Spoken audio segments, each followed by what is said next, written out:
Oke, balik lagi sama saya. Nah, kalau tadi kita udah ngomongin tentang debt ratio, tentang current ratio, itu ngomongin tentang hutang-hutang nih.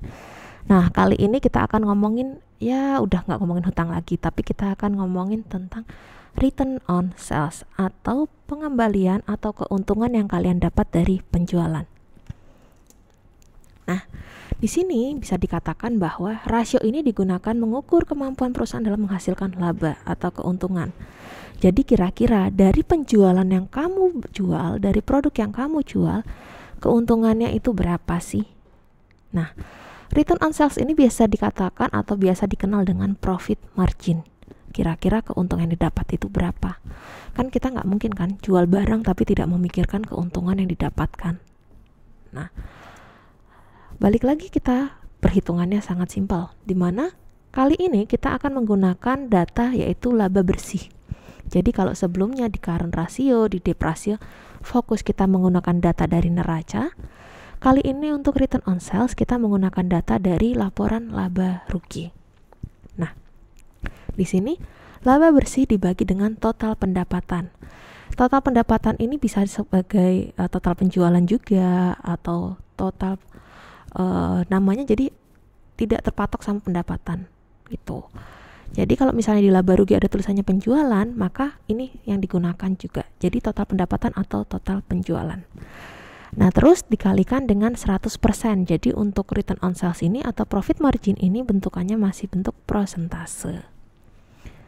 Balik lagi, kita ada contoh. Sebuah perusahaan memiliki total penjualan sebanyak 127 juta. Di mana total laba bersihnya sebanyak 34 juta. Berapa nilai return on sales-nya?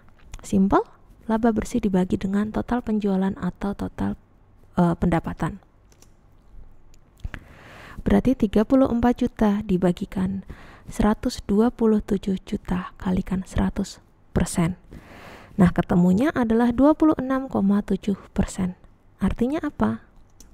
Jadi, di sini ketika nilainya adalah 26,7%, artinya ketika sebuah perusahaan menjual barangnya sebanyak katakanlah harganya 100.000 nih, maka seorang investor yang mereka menanamkan dananya di perusahaan tersebut akan mendapatkan keuntungan atau mendapatkan 26.700 kalau misalnya harganya 100.000.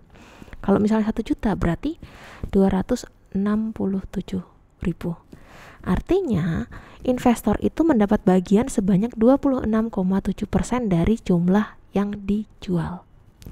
Kalau misalnya nilainya adalah 20%, 20% berarti investor mendapatkan keuntungan atau mendapatkan jatah haknya di penjualan itu sebanyak 20%.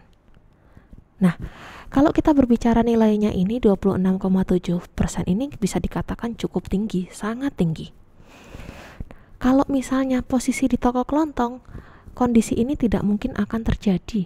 Kelontong supermarket atau pasar itu tidak mungkin akan terjadi nilainya sebanyak ini. Biasanya untuk toko kelontong atau supermarket, return on sales-nya mereka hanya mengambil sekitar 5-7%. Kenapa?